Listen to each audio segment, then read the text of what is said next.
número 14 diz assim: ao anjo da igreja em Laodiceia escrevo: estas são as palavras do Amém, a testemunha fiel e verdadeira, o soberano da criação de Deus. Conheço as suas obras, sei que você não é frio e nem quente. Melhor seria que você fosse frio ou quente. Assim, porque você é morno, repita comigo, morno, não é frio e nem quente, estou a ponto de vomitá-lo da minha boca. Você diz: estou rico, adquiri riquezas e não preciso de nada. Não reconhece, porém, que é miserável, digno de compaixão, pobre, cego e que está nu. Dou este conselho: compre de mim ouro refinado no fogo, e você se tornará rico. Compre roupas brancas e vista-se para cobrir a sua vergonhosa nudez. E compre colírio para ungir os seus olhos e poder enxergar. Repreenda e disciplina aqueles que eu amo. Por isso, seja diligente e arrependa-se. Eis que estou à porta e bato. Se alguém ouvir a minha voz e abrir a porta, entrarei e cearei com ele e ele comigo. Ao vencedor darei o direito de sentar-se comigo em meu trono, assim como eu também venci e sentei-me com meu Pai em seu trono. Aquele que tem ouvidos, ouça o que o Espírito diz às igrejas. Senhor, em nome de Jesus, que a Tua palavra, Deus, ela venha de encontro ao nosso coração. Que nós possamos, Deus, viver algo poderoso na Tua presença. Que Teu Espírito Santo nos direcione. Em nome de Jesus, amém. Pode se assentar.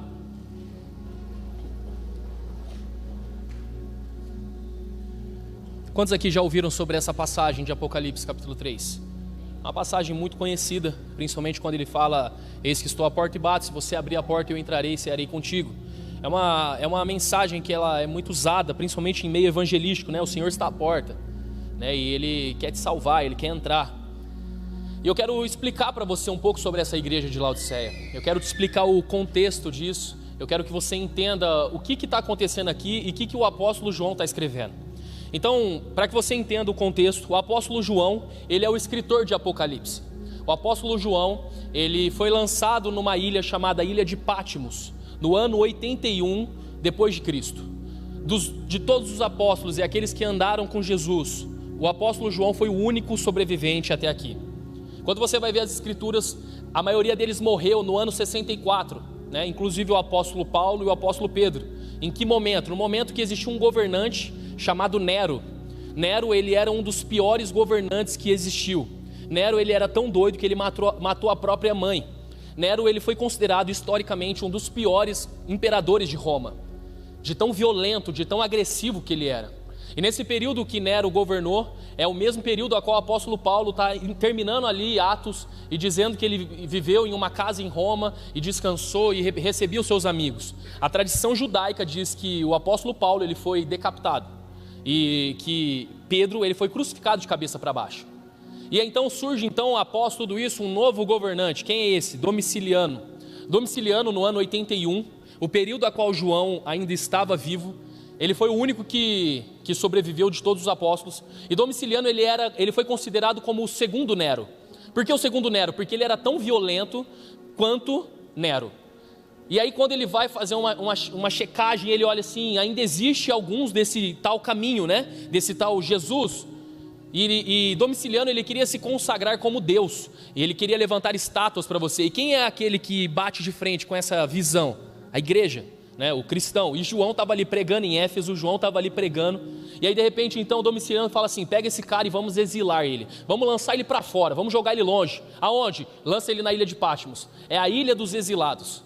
Então João estava ali na ilha de Patmos, bem velhinho. E a Bíblia diz em Apocalipse capítulo 1, que enquanto ele estava, ele ouviu uma voz dizendo: escreva tudo o que eu te digo.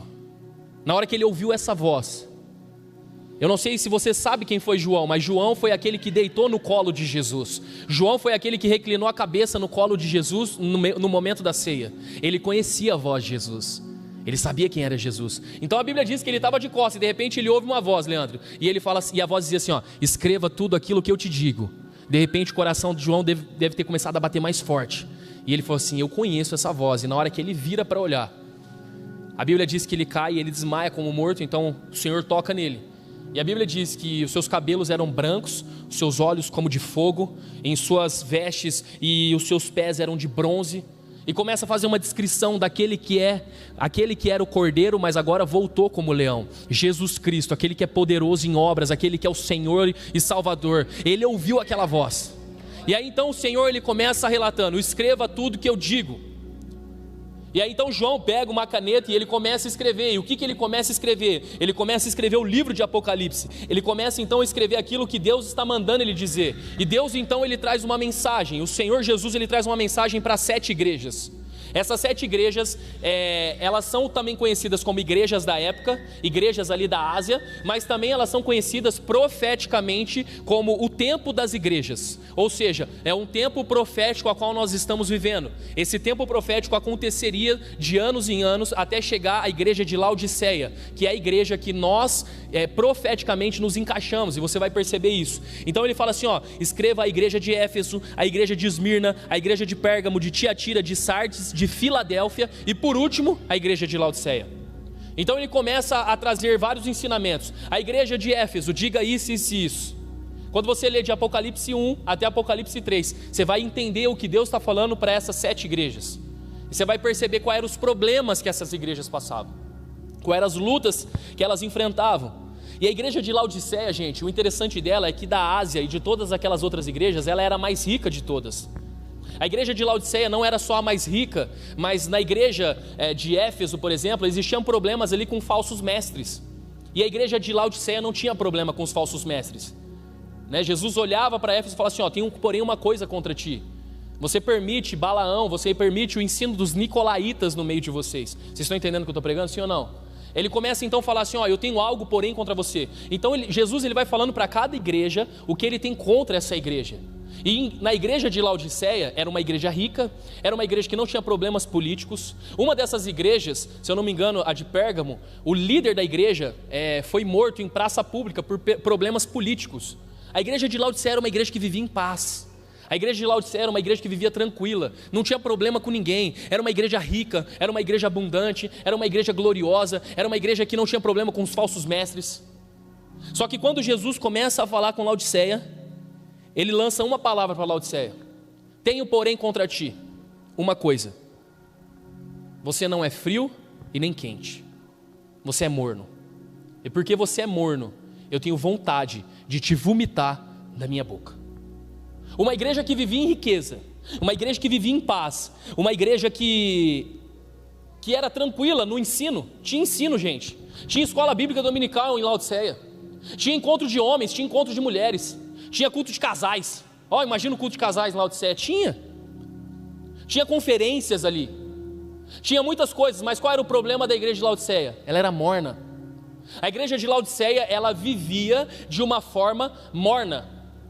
Ela vivia de uma forma a qual ela não vivia uma intensidade no Senhor. Ela simplesmente escolheu viver algo morno. E qual era o problema de Laodiceia? Quando você vai estudar, e você vai estudar sobre a cidade de Laodiceia, há um estudo que diz que desciam águas frias de um canto e desciam águas quentes de outro canto, das redondezas que ali viviam, e essas águas se cruzavam e elas se encontravam em Laodiceia. Então quando essas águas se cruzavam e se batiam, elas se misturavam, e essa mistura fazia com que a água ficasse morna. O que Jesus está falando para essa igreja tenho porém contra ti um problema, vocês são mornos, porque no meio de vocês aceitam qualquer tipo de mistura. Ele não está falando assim, sobre um crente frio ou um crente quente. Ele está falando sobre um crente que não tem decisão por aquilo que é, que não tem personalidade, que não sabe quem é, que não é firmado em um lado, mas sim sempre no meio. Um crente que não é decidido de ser frio, ou um crente que é decidido em ser quente. O que ele está falando aqui é sobre você viver uma intensidade naquilo que você escolhe. Então, Leandro, se você escolheu ser intenso, seja intenso, ou no frio ou no quente, mas não vá para o morno. É isso que Jesus está falando. Quem me dera fossem frio, quem me dera vocês fossem quente, mas eu tenho um problema com vocês, vocês são mornos. O problema de vocês é que vocês vivem uma mistura. O problema de vocês é que vocês não vivem e não fazem as coisas para mim de todo o coração. E aqui está a grande sacada da igreja atual. A grande sacada dessa igreja de Laodiceia, que profeticamente equivale à igreja dos nossos tempos, é exatamente o que nós lemos nessa carta. É uma igreja que vive por uma aparência de algo que está tudo bem, mas na nossa essência nós somos mornos. Não há intensidade, não há coração, não há desejo, não há vontade de fazer todas as coisas com tanta intensidade na presença do Senhor. Não há um desejo de rasgar o coração na presença dEle. Não há um desejo de poder fazer todas as coisas na presença do Senhor de todo o coração. Para escrever essa mensagem, eu ouvi algumas mensagens sobre esse texto, sobre esse contexto, e uma delas me chamou a atenção em um versículo, que está lá em 2 Crônicas, capítulo 25, verso número 2. Olha o que diz o texto: ele fez o que o Senhor aprova, mas não de todo o coração. O texto está dizendo que o rei daquela época, ele fez aquilo que o Senhor aprova, ele fez aquilo que Deus aprovava, mas ele não fez de todo o coração. Qual é o problema nosso nos dias de hoje, igreja? Nós fazemos o que o Senhor aprova, mas não há intensidade e amor naquilo que nós fazemos. Não é de todo o coração. Vocês estão entendendo o que eu estou falando? Eu leio a palavra, Senhor, pastor, eu leio a palavra, eu jejuo, eu busco a Deus. Pastor, eu venho todo domingo na igreja. Pastor, eu estou aqui. Você faz o que o Senhor aprova. Você não é um adúltero, você não é um ladrão, você não está roubando, você não está matando, você não está se prostituindo. Você faz o que o Senhor aprova. Sabe qual é o problema? O problema é que você faz de uma maneira a qual você é morno. Não é de todo o coração. Não existe intensidade. Sabe qual é o problema da igreja atual? Sabe qual é o problema da igreja de Laodiceia? Eles eram mornos. Eles viviam uma mornidão espiritual. Quem me dera fosse frio.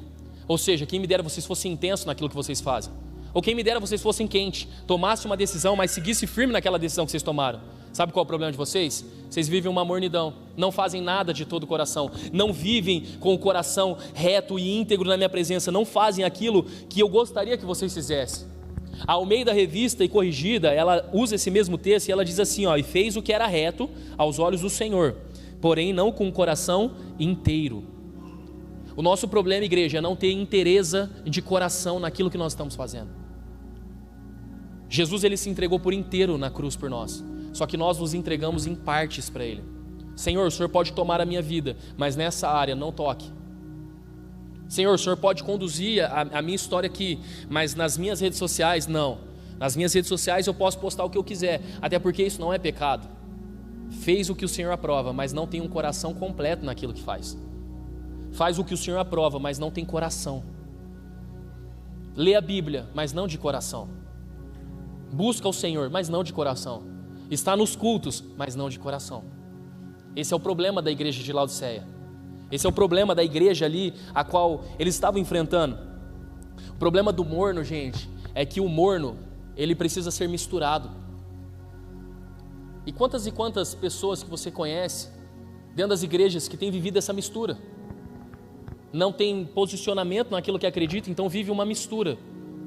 De domingo eu sou cristão, mas de segunda-feira eu estou vivendo a minha vida, eu estou falando palavrão, eu estou xingando os outros no trânsito, eu estou me prostituindo, eu estou dando ideia em todo mundo. Pastor, a vida é assim. É morno, é uma mistura, é algo que não case, não condiz com aquilo que é o Evangelho. E o apóstolo João, ele está falando aqui, a qual o Senhor Jesus está dizendo isso. Igreja de Laodiceia, o que está acontecendo com vocês? O que está acontecendo com vocês? Em Mateus 22, 37 diz assim, respondeu Jesus: ame o Senhor, o seu Deus, de todo o seu coração.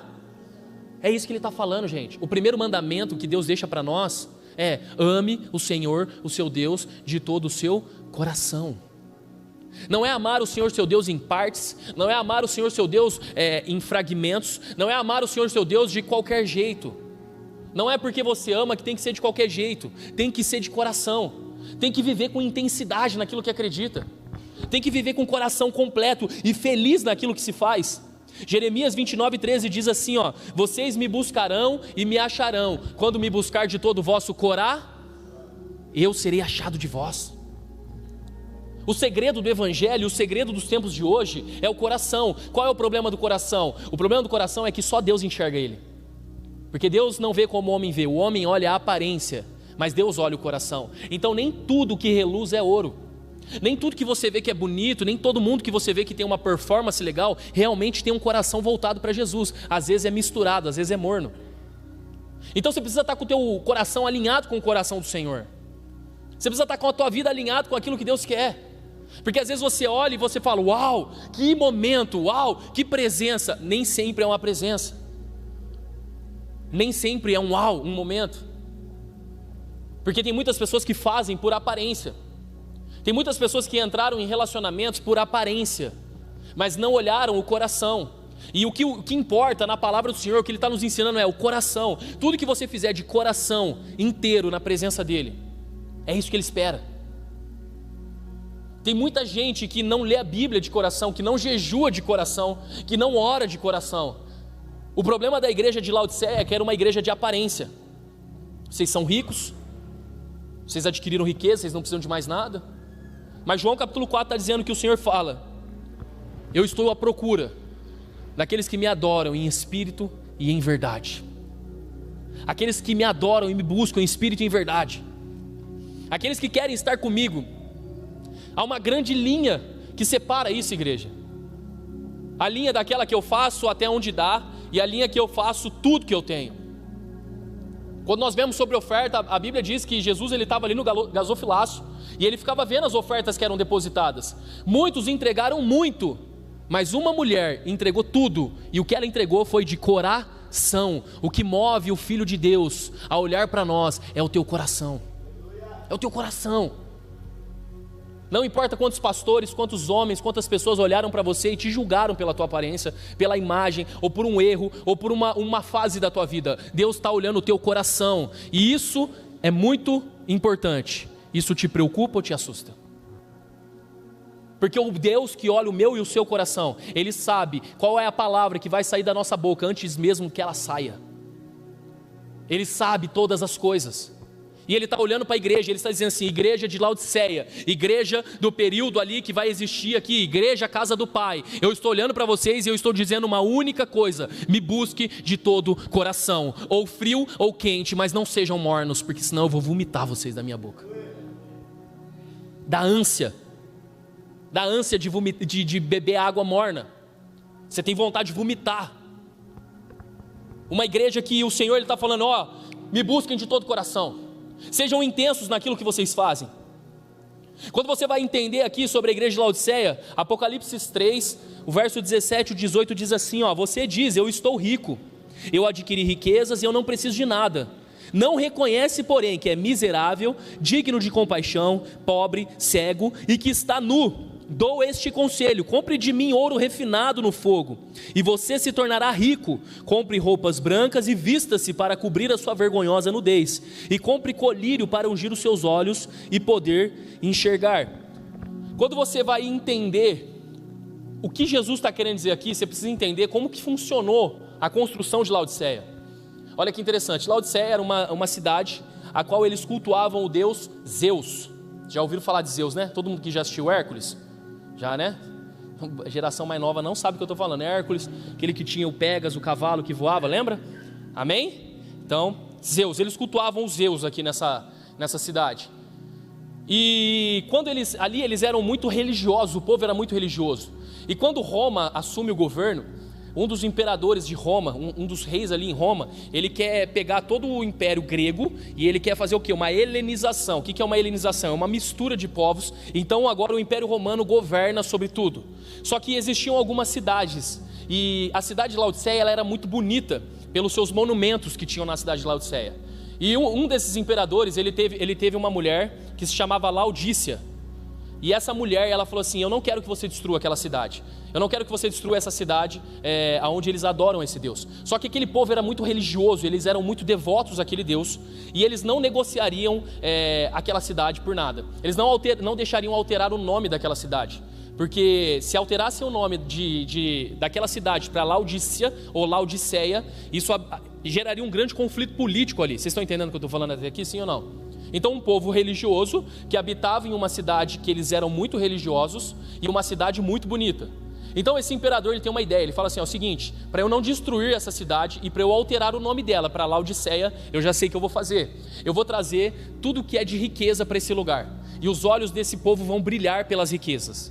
E aí então ele traz todo tipo de riqueza, pedras de mármore, gente, pensa um negócio, você que vai comprar apartamento, casa, você sabe como é caro esses negócios. Então esse imperador ele traz tudo, e ele começa a mobiliar toda aquela cidade.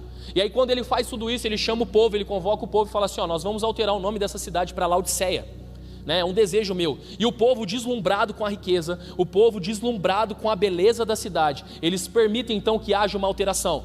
E aí então esse imperador ele diz assim, ó, mais do que isso, mais do que colocar riquezas, ouro, pedras preciosas em Laodiceia, eu vou construir um hospital aqui em Laodiceia. E esse hospital, ele vai ser o melhor hospital de oftalmologia. Então todos aqueles que têm problema nos olhos, eles vão se consultar aqui. E não só isso, eu vou trazer o melhor linho que existe em Roma. Então se hoje Paris é um dos lugares mais importantes e mais lindos para você trabalhar a moda, naquela época Laodiceia, ele era o ponto da moda. Vocês estão entendendo? Ele era o ponto da moda, ele era o ambiente que tinha então o melhor hospital, as maiores riquezas e aonde eles tinham as melhores vestimentas. E esse povo de Laodiceia, gente, o que aconteceu? Eles simplesmente deixaram alterar a cultura e agora então eles se apaixonaram pelas riquezas, eles se apaixonaram pelo ouro, eles se apaixonaram por toda a infraestrutura que foi construída ali naquele ambiente. Então o apóstolo Paulo ele começa a pregar o evangelho, o apóstolo João começa a pregar o evangelho, e o evangelho chega aonde, gente? Em Laodiceia. Esse povo tinha uma cultura a qual eles negociavam os seus deuses por amor à riqueza. E agora o apóstolo Paulo começa a pregar o evangelho ali, o apóstolo João começa a pregar o evangelho, e acontece algo, o pessoal de Laodiceia começa a se converter. Começa uma igreja em Laodiceia, e agora todo mundo começa a adorar o Senhor, todo mundo começa a buscar o Senhor. Aquele povo era um povo gentil, né? Existiam alguns judeus, mas existiam também alguns gentios, e aquele povo então começa a crescer dentro da igreja, a igreja começa a expandir, a igreja começa a ficar grande, só que existia uma raiz dentro daquele povo. Qual era a raiz? O amor ao dinheiro, o amor às riquezas. Um povo que decidiu trocar o seu Deus pelo dinheiro, agora eles se convertem ao evangelho. E eles levam tudo na mornidão, eles levam tudo sem intensidade no coração, eles fazem tudo de qualquer jeito, sem amor por aquilo que fazem. E então o Senhor Jesus, ele vem na sua carta e ele fala então para aquela igreja: você diz, eu estou rico, eu adquiri riquezas e eu não preciso de nada. Uma igreja que olhava para si e falava assim, ó, eu sou rico, eu adquiri riquezas, eu vivo em Laodiceia, eu vivo no lugar mais rico que existe. Eu tenho pedras preciosas, eu tenho ouro, aqui eu tenho o melhor hospital, aqui eu tenho as melhores vestes. Parece com algum lugar que a gente conhece hoje? Simplesmente a igreja hoje virou isso. Um ambiente a qual você diz assim, ó, eu adquiri riqueza, eu não preciso de mais nada. Eu não preciso de mais ninguém, eu não preciso de ajuda de ninguém. Você sabia que hoje, pastorear nos dias de hoje, é tão complicado que as pessoas raramente procuram os pastores para pedir ajuda por alguma coisa? Porque as pessoas, elas acreditam que elas não precisam de mais ninguém, elas não precisam de mais nada. É difícil você encontrar alguém que demonstra fraqueza na nossa geração, sim ou não? É difícil. As pessoas, elas não conseguem mais ser vulneráveis, elas não conseguem mais ser transparentes. Adquiri tudo, eu não preciso de mais nada. Eu estudei, pastor, eu trabalhei a minha vida inteira, eu tenho muito dinheiro, eu tenho muitas riquezas. Eu não preciso de igreja, eu não preciso de pastor, eu não preciso de mais nada. Eu simplesmente adquiri aquilo que eu tenho. Irmão, você precisa vir de quarta-feira no culto. Irmão, você precisa vir nas vigílias que tem na igreja. Irmão, deixa eu te falar uma coisa, você precisa vir de domingo na igreja. Ó, tá tendo tempo de mês, você precisa vir aqui. Pastor, não me leva a mal, mas eu trabalho muito e eu não preciso. O que as pessoas estão dizendo hoje é, eu não preciso de ajuda, eu não preciso de ninguém. A igreja de Laodiceia está dizendo aqui, ó, você diz o seu coração, tudo que eu tenho, eu conquistei, eu adquiri. Então é uma igreja que cada vez mais dentro de si se tornou soberba, dentro de si se tornou poderosa. Eles não tinham falsos mestres, eles eram uma igreja que tinha paz, era uma igreja que tinha rica. E deixa eu te falar uma coisa, se o diabo ele não te derruba no fracasso, pode ter certeza, ele vai te derrubar no sucesso. Você tem que tomar cuidado, por quê? Porque no fracasso você sempre vai permanecer adorando a Deus, falando, não, eu vou permanecer porque Deus vai me exaltar, eu vou permanecer porque Deus vai cuidar de mim. Se ele não te derrubou no fracasso, pode ter certeza que ele vai tentar te derrubar no sucesso.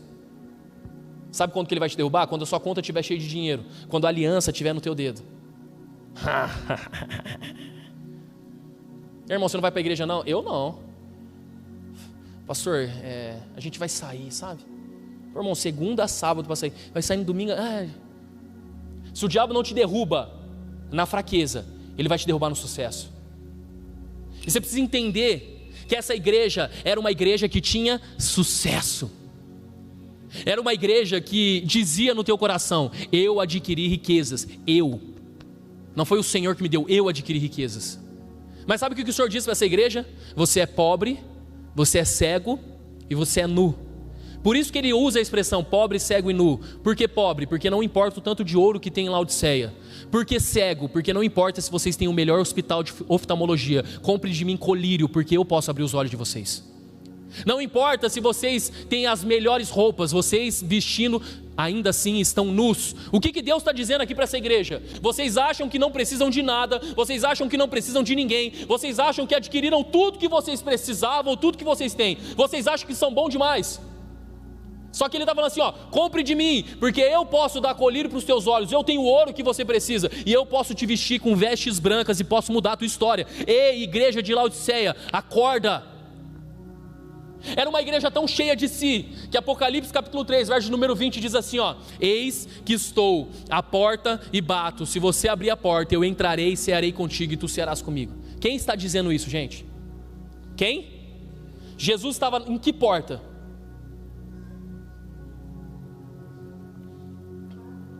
Qual era a porta que ele estava batendo? A porta da? Como pode aquele que é o dono da igreja estar do lado de fora da igreja? Se Jesus estava batendo na porta da igreja e dizendo assim, abra a porta para que eu possa entrar, a pergunta que eu te faço, o que é que eles estavam cultuando lá dentro? A pergunta que eu te faço, o que é que nós estamos cultuando aqui dentro? Será que nós estamos cultuando as riquezas? Será que nós estamos cultuando a nós mesmos? Será que nós estamos cultuando o nosso ego? O que é que nós estamos cultuando, igreja? Será que Jesus, ele não é o fim da tua adoração, mas ele é o meio que você utiliza para chegar onde você quer chegar? Como assim, pastor? A pergunta que eu te faço é, e se Jesus olhar para você hoje e dizer para você assim, ó, tudo que você tem hoje é o que você necessita, e o que eu tinha que te entregar, eu já te entreguei, que foi o meu filho na cruz, e você vai viver pobre pro resto da vida, você vai viver do jeito que você está vivendo pro resto da vida, você continuaria na igreja ou sairia da igreja? Ai, pastor, Jesus quer me deixar pobre? Não, gente, é só uma hipótese, tá? Você sairia da igreja ou permaneceria na igreja? Se você fala assim, pastor, eu sairia da igreja, é porque Jesus, ele nunca foi a finalidade da tua adoração. Ele só foi o meio que você utilizou para chegar ao que você queria, para alcançar o que você queria. Se hoje Jesus olhar para você e falar assim, eu não vou te dar o tanto que aquilo que você tem buscado na minha presença, eu não vou te dar agora, você não está pronto para isso, você vai embora ou você continua? Porque se você disser que continua, é porque não importa o que ele te entregue, você ama ele acima de todas as coisas. Aquela igreja estava ali dizendo, adorando elas entre si mesmas, e Jesus estava do lado de fora. Será que hoje Jesus está do lado de fora da tua vida? Será que hoje ele está batendo na porta do teu coração e falando assim, deixa eu entrar, porque o que você está cultuando não é o que você deveria estar cultuando, o que você está buscando não é o que você deveria estar buscando. O que será que Jesus está dizendo para nós hoje? Será que ele olha para nós e fala assim, vocês são mornos?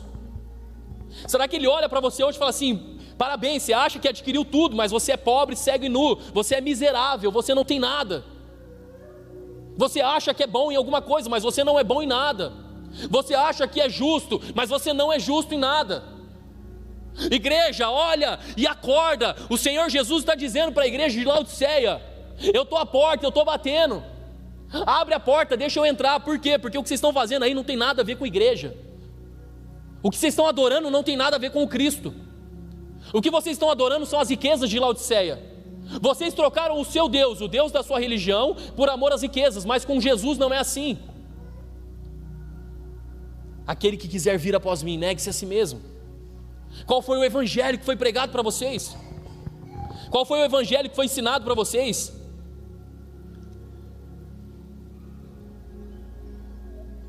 E aí então no verso de número 17, Jesus ele diz assim, vocês não reconhecem, porém que é miserável, digno de compaixão, pobre, cego e que está nu. Você não consegue reconhecer. A maior forma e a maior linha que você tem que entender que faz um homem se afastar totalmente do Senhor é não reconhecer quem você é. E aqui é um ponto muito importante. Aqui é o ponto principal da mensagem. O que você precisa hoje é de uma única coisa: reconhecer quem você é. Você é miserável, digno de compaixão, pobre, cego e nu. É isso que nós somos. É isso que nós somos. Quando Jesus ele começa a falar sobre o Sermão da Montanha, e você tem que estar atento sobre as primeiras coisas que ele cita, e a primeira coisa que ele diz é: bem-aventurado os pobres de espírito, porque deles é o reino de Deus. Como assim, pastor, ser pobre de espírito? Ser pobre de espírito é reconhecer em você o quanto você é pobre, miserável, e sem a graça e o amor de Deus você não é nada. Ser pobre de espírito é reconhecer quem você é. O que Jesus está falando hoje para a igreja, reconheça quem vocês são. Vocês acham que são muito, vocês são poucos, vocês não são nada. Vocês acham que porque tem faculdade, vocês acham que porque tem carro bom, vocês acham que porque alcançaram um nível de vida legal, que vocês são alguma coisa, vocês não são nada. Diante da minha presença, ninguém pode ser algo a não ser por mim. Vocês estão entendendo o que eu estou pregando, igreja? Em Isaías capítulo 64, ele diz assim que nós somos impuros, todos nós, todos os nossos atos de justiça são como um trapo de imundícia. O que Jesus está dizendo e o que Isaías está profetizando aqui é: a justiça de vocês é como um trapo de imundícia. Vocês são pequenos. A justiça nossa, gente, é comparada a um trapo de imundícia. Pastor, o que é um trapo de imundícia? Em Israel, as mulheres, quando estavam no período menstrual, elas amarravam um pano em volta delas e elas sangravam naquele pano durante o tempo da menstruação, e aquele pano era chamado de trapo de imundícia. O que Jesus está falando aqui é o seguinte: a minha justiça, a minha bondade, aquilo que eu acho que eu sou bom, é comparado a um trapo de imundícia perto de quem Ele é diante de nós, perto da grandeza dEle. A sua justiça, as suas boas obras, aquilo que você faz de legal, não se compara a quem Ele é. A sua justiça é como um trapo de imundícia. O mesmo Isaías, quando ele profetiza, ele diz lá no capítulo 41, no verso de número 14, ele diz assim: ó, não temas, ó vermezinho de Jacó, povozinho de Israel. A Bíblia nos chama de vermezinho de Jacó. Estranho, não é? Povozinho, gente, é isso que nós somos. Nós somos pequenos. Quem aqui pode decidir algo sobre como vai ser o seu amanhã? Quem aqui tem uma palavra que pode definir como vai ser o dia de amanhã? Vocês não têm controle sobre o fio que cai da tua cabeça. Nós não temos controle sobre uma folha que cai de uma árvore. Quem somos nós? O que Jesus está dizendo aqui para a igreja de Laodiceia é: igreja, reconheça quem vocês são, cara. É só isso que eu preciso. É só vocês reconhecerem, reconheça quem vocês são. Vocês não são tudo isso que vocês estão achando que são. Ah, mas eu me formei na faculdade e tal. Cara, você não é nada. Sem as mãos dele, puf, acabou agora. Sabe qual é o problema da igreja? O sucesso. Sabe qual é o problema da igreja? A falta de perseguição. Sabe qual é o problema da igreja? É ter paz, é ter riquezas. Sabe qual é o problema da igreja? É não ter o líder sendo morto no centro da cidade, como Antipas foi morto em uma das igrejas a qual o Senhor mandou uma carta. Sabe qual é o nosso problema? A liberdade. Sabe quando você vê um crente de verdade, quando você vê alguém buscando ao Senhor, quando você vê alguém sendo intenso? Quando aparece uma doença, quando aparece um divórcio no casamento, quando aparece uma luta, quando o boleto aperta. Vocês estão entendendo o que eu estou pregando? Porque todas essas situações nos tiram do controle. Sabe o que Deus está falando aqui para a igreja de Laodiceia? Sai do controle e reconhece que eu sou o Senhor. Reconhece. É quando as coisas começam a dar errado na tua vida que você olha o quanto você é pequeno.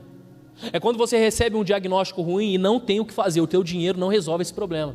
Os teus contatos e network não resolvem esse problema. Sabe o que Jesus está falando? Eu quero te trazer tão perto de mim para que você reconheça. A única coisa que eu quero é reconheça que você é pobre, cego, miserável e nu. Reconheça. Por isso que ele diz: aqueles a qual eu amo, eu disciplino. A disciplina do Senhor é um ato de amor. Por isso que é importante quando a chibata arde na tua lomba. Você está entendendo? É importante quando isso acontece. Por quê? Porque você começa a reconhecer o quanto você é fraco. você começa a reconhecer o quanto você não tem potencial nenhum.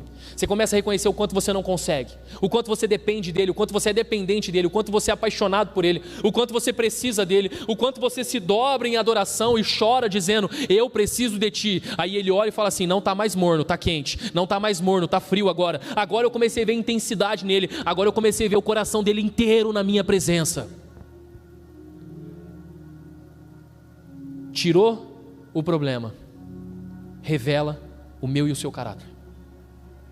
O meu e o seu caráter é revelado no sucesso, quando está tudo indo bem. Aí quando tudo está indo bem, a gente se afasta. Bem-aventurado aqueles que são pobres de espírito, aqueles que reconhecem o quanto são pequenos, aqueles que reconhecem o quanto não são dignos de nada. Lucas capítulo 7, verso de número 36, eu vou ler com vocês, coloca na tela para mim, por favor.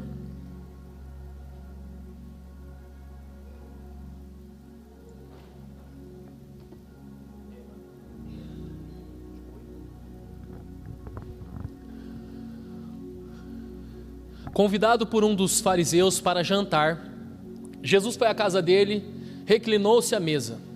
Ao saber que Jesus estava comendo na casa do fariseu, certa mulher daquela cidade, uma pecadora, repita comigo, uma pecadora. Mais uma vez, uma pecadora. Trouxe um frasco de alabastro com um perfume, próximo versículo. E se colocou atrás de Jesus, a seus pés. Chorando, começou a molhar-lhe os pés com as suas lágrimas. Depois os enxugou com os seus cabelos, beijou-os e os ungiu com o perfume. Ao ver isso, o fariseu que o havia convidado disse a si mesmo: se este homem fosse profeta, saberia quem nele está tocando e que tipo de mulher ela é, uma pecadora. Próximo versículo. Então lhe disse Jesus: Simão, tenho algo a dizer a você. Dize, mestre, disse ele. 2 homens deviam a certo credor. Um lhe devia 500 denários e o outro 50 denários. Próximo. Nenhum dos dois tinha com o que lhe pagar, por isso perdoou a dívida a ambos. Qual deles o amará mais? Simão respondeu: suponho que aquele a quem foi perdoado a dívida maior. Você julgou bem, disse Jesus. Próximo versículo.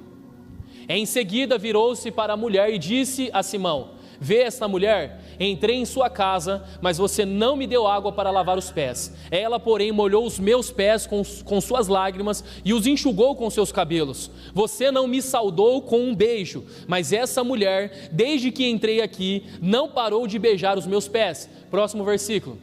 Você não ungiu a minha cabeça com óleo, mas ela derramou perfume nos meus pés. Portanto eu digo, os muitos pecados dela lhe foram perdoados, pois ela amou muito. Mas aquele a quem pouco foi perdoado, pouco ama. Aquele a qual foi pouco perdoado, pouco... Você precisa entender isso aqui. A Bíblia fala de 2 pessoas na história. Primeira pessoa, uma mulher pecadora. E a segunda pessoa, um homem fariseu. O que é um fariseu, gente? O que é um fariseu? É um religioso, é um mestre da lei, é aquele que conhecia as escrituras, é aquele que entendia da palavra. Geralmente aquele que está dentro da igreja, ele se acha melhor do que quem está lá fora. Geralmente quem está dentro da igreja se acha melhor do que qualquer pessoa que está lá. Só que você precisa entender, a mulher mais santa dessa igreja, ela é tão ou qual pior que a mulher mais pecadora lá fora. O homem mais santo dentro dessa igreja é tão ou qual pior do que o pecador lá fora. Qual é a diferença? A diferença é reconhecimento. Todos pecaram e destituídos estão da glória de Deus. Não existe ninguém aqui dentro que pecou mais ou que pecou menos. Todos que estão aqui, de igual, inclusive eu que vos falo, somos pecadores. Estamos no mesmo nível. Erramos, pecamos e somos falhos. Não existe ninguém que esteja hoje dentro da igreja ou de qualquer igreja do Brasil ou do mundo que é melhor do que o traficante que está lá fora ou a prostituta que está lá fora. Vocês estão entendendo isso, sim ou não? Qual é a grande questão? A grande questão é que essa mulher entrou na casa a qual Jesus estava e ela começou a chorar nos pés de Jesus e tocar em Jesus e derramar lágrimas sobre os pés dele e ungí-lo e fez todas aquelas coisas. Sabe o que o religioso fala? Ixi, se ele soubesse quem ela é, ele não deixaria ela fazer isso não. Se o pastor soubesse quem é essa menina, ele não deixaria ela fazer isso aí. Ah, se o pastor soubesse quem Ele é e o que Ele fez, não. Sabe qual é o problema nosso? É que a gente abraçou muitas dessas vozes dentro do nosso coração. E é por isso que tem muitas pessoas hoje dentro das igrejas que estão sentadas no banco, porque ainda acreditam que é por mérito e não por graça. Mas voltando para cá. Jesus olha para aquele homem e fala assim: eu vou te contar uma história. Uma pessoa devia 500 denários e a outra pessoa devia 50 denários. E os dois não podiam pagar. Aqui que está o segredo do texto, gente. Os dois não podiam pagar. Tudo o que nós fazemos nessa terra não pode pagar. Não existe nada que nós venhamos fazer que venha pagar aquilo que Ele fez por nós. Nada. Nada vai fazer a gente conseguir pagar a dívida. Você pode juntar todo o dinheiro que você tem, você pode fazer todas as obras, você pode derramar o teu sangue, você não paga aquilo que Jesus fez por nós. Ele morreu na cruz pelos nossos pecados. Ele me salvou, me perdoou e perdoou você. Qual é a grande questão, pastor? A grande questão é que nós não sabemos reconhecer isso. Quem pecou, gente, deveria estar morto agora. Se você pecou, morreu. Essa é a lei. É isso que acontecia lá em Gênesis. Isso que aconteceu ali em toda a Bíblia. Quem pecou, morria. Ou então um animal tinha que ser morto no lugar daquela pessoa. Ou seja, todos aqueles que pecaram deveriam pagar com sangue. Qual é o nosso problema? O nosso problema é que nós achamos, porque nós nascemos em um lar cristão, eu não sou tão pecador quanto aquele cara que roubou, matou, que estuprou alguém. Eu não sou tão pecador quanto ele. Você é pecador sim, todos pecaram. E quando nós chegamos diante da presença de Jesus, nós simplesmente usamos um filtro, nós simplesmente usamos uma régua e nós achamos assim: aquele cara estava perdido, então ele é um pecador. Eu sou mais ou menos pecador, porque eu cresci na igreja. O meu pecado só foi dar um beijo na menininha escondido, mais nada. Então nós começamos a achar que nós conseguimos pagar aquilo que ele fez. Sabe qual é o problema desse homem? Ele não reconhecia, esse fariseu chamado Simão, ele não reconhecia o seu pecado, porque ele era religioso. Aquela mulher, quando ela se dobra aos pés de Jesus, ela conseguiu reconhecer quem ela era. E aí Jesus ele fala: quem muito foi perdoado, muito ama. A intensidade do teu amor por Jesus, a intensidade do teu coração por Jesus é quando você reconhece que você foi perdoado.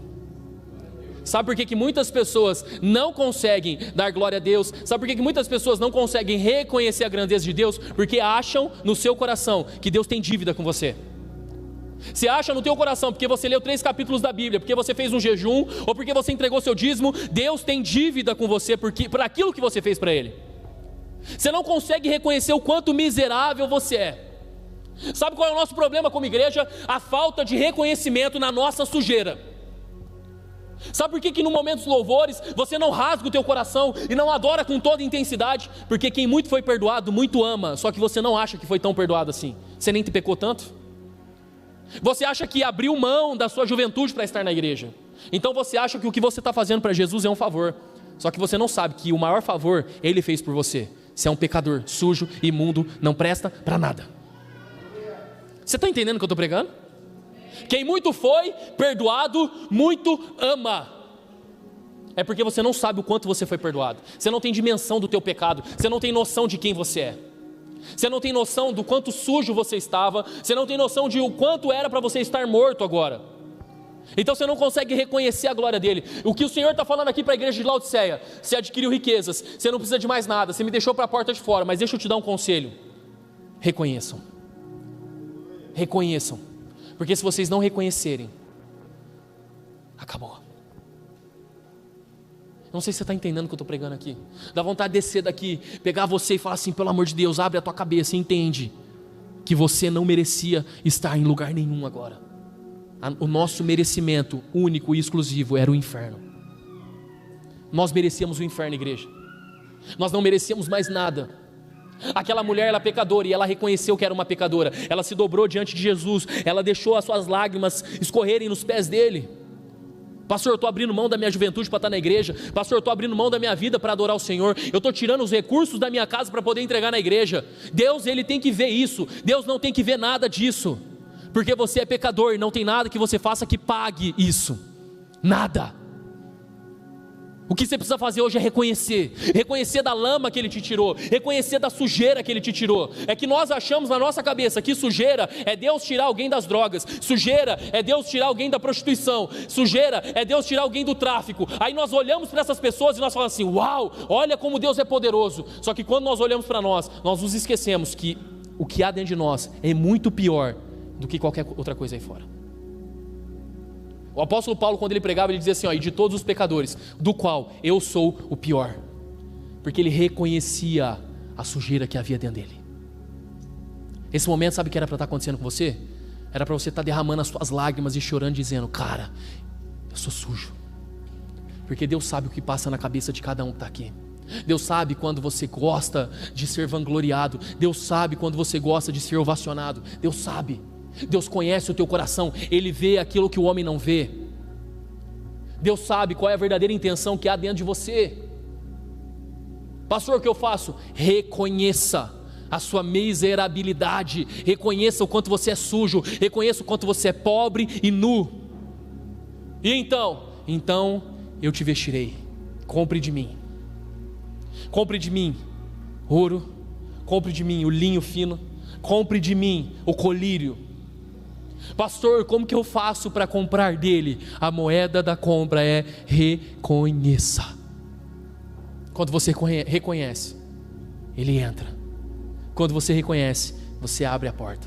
Quando você reconhece, ele senta na mesa. Quando você reconhece, ele ceia contigo e tu com ele. Eu queria muito pregar uma mensagem de que vai dar tudo certo na tua vida. Eu queria muito pregar uma mensagem de que você vai sair daqui e você vai prosperar. Mas deixa eu te falar uma coisa, você precisa reconhecer hoje. É só isso que você precisa. Porque o que vai te matar muitas vezes é o sucesso. O que vai te matar muitas vezes é a paz. O que faz as igrejas lá na Coreia do Norte estar de pé ainda é a perseguição. O que faz muitas pessoas ainda adorarem o Senhor é a perseguição. O que falta para a igreja brasileira é um pouquinho de perseguição. Porque aí haverá reconhecimento de o quanto nós somos falhos, de o quanto nós somos pequenos, de o quanto nós somos pecadores, de o quanto nós precisamos da glória dEle. É muito difícil dar comida para quem não tem fome. É muito difícil querer apresentar Jesus para quem acha que já tem tudo. É muito difícil você levar o Evangelho para pessoas que acham que não precisam de nada. Dar comida para quem não tem fome é a pior coisa que tem. Preparar uma comida gostosa, colocar na mesa, enquanto ninguém mais tem fome, é a pior coisa que tem. E sabe o que as igrejas estão vivendo? Uma falta de fome, uma falta de sede, uma falta de amor. O Rafinha ministrou aqui, ele falou: o caminho é Mateus 6,6, entra para dentro do teu quarto, porque lá tem um lugar de mantimento para você. Lá é onde você mata a tua fome, lá é onde você mata a tua sede, é onde? É no lugar secreto. Mas sabe o que você fala? Pastor, eu não tenho tempo. Eu não tenho tempo para buscar Deus, eu não tenho tempo para adorar o Senhor. Mas você fica 40 minutos sentado no vaso mexendo no Instagram. Sim ou não? Ei, bendito celular, irmão. Bom quando acaba a bateria, que você levanta e dá descarga, né? Mas se não acaba, é 1 hora, 40 minutos no vaso. Sociedade Bíblica Brasileira diz que de 3 a 5 minutos você lê um capítulo da Bíblia. Então faz alguma coisa que presta. Quando você não estiver fazendo nada que presta no vaso, faça alguma coisa que presta, leia a Bíblia. É o mínimo. 40 minutinhos lendo a Bíblia ali. Vocês estão entendendo o que eu estou pregando? O que falta para nós, igreja, é reconhecer. O que falta para nós é entender que esse ambiente aqui, isso aqui não é nada. Isso aqui é pequeno demais perto da glória dele. Isso aqui não representa nada. Ah, pastor, nossa, mas eu quero viver isso aí que você está vivendo. Isso aqui não é nada. Porque o verdadeiro evangelho é aqui embaixo, não aqui em cima. O verdadeiro evangelho é na segunda-feira lá fora. O verdadeiro evangelho é na terça-feira, como eu vou tratar minha família. O verdadeiro evangelho é na quarta-feira, como eu vou tratar um atendimento que eu estou fazendo. O evangelho não é baseado de aparência, de mistura. O evangelho ele é baseado em reconhecer. Que nessa noite, teu coração esteja disposto a reconhecer o quanto você é pecador. Se coloca de pé em nome de Jesus, eu quero orar com você.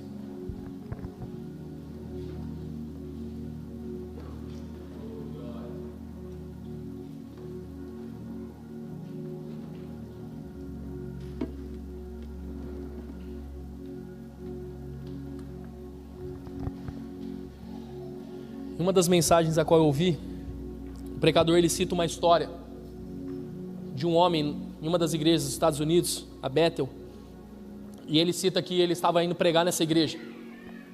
E quando ele sentou no banco, ele viu a irmã da frente dele, e no momento dos louvores, a irmã da frente dele se adorando ao Senhor, ela gritava, ela levantava os braços, ela se dobrava e prostrava diante do momento de adoração. E ela levantava, e ela gritava, e ela dançava sozinha no momento do louvor. E aí na cabeça desse pregador ele começou a falar assim: para que tudo isso? Para que essa exposição? Para que tudo isso? Que loucura, que negócio doido. Mas ele só pensou, ele não falou. E aí então encostou uma irmã do lado dele e falou assim: pastor, como é lindo ver uma mulher que foi liberta depois de 40 anos de estar na prostituição, ser tomada hoje por Jesus. Como é lindo ver uma mulher que estava perdida na prostituição durante 40 anos, como é lindo ver a adoração dela. Porque quem muito foi perdoado, muito ama. A intensidade da tua adoração revela se você reconhece ou não o perdão que Ele tem na sua vida. Pastor, eu sou mais tímido. Eu já te vi assistindo o jogo do seu time. Eu já vi o gol dos 49 do segundo tempo. O que falta para a igreja é reconhecer o seu pecado. Quando você reconhece o seu pecado, e quando você reconhece quem você é, você não faz mais contas para estar na presença dele. Você não calcula o seu dízimo certinho para saber se é isso mesmo. Você entrega o teu coração. Você não calcula mais cultos durante a semana. Se tiver culto de terça, se tiver culto de quinta, se tiver de quarta, se tiver de sábado de manhã, você quer adorar Ele. A intensidade que você adora revela o quanto você reconheceu que é pobre, cego e nu. Igreja de Laodiceia, igreja Casa do Pai, o teu serviço não compra Deus, o teu dízimo não compra Deus. Chegar mais cedo ou ir embora mais tarde, ficar no ensaio, participar de alguma atividade ou festividade da igreja, não te torna melhor do que ninguém. Mas reconhecer hoje o quanto você precisa dele, o quanto você é miserável, o quanto você precisa do toque dele, isso pode transformar a tua história hoje.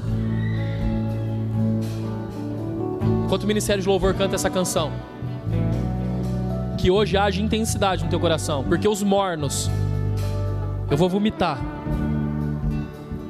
Compre de mim hoje ouro, vestes e colírio. Reconheça quem você é. Amém? Enquanto o Ministério de Louvor canta essa canção, se você quiser sair do seu lugar, o altar do Senhor está aberto, fique à vontade.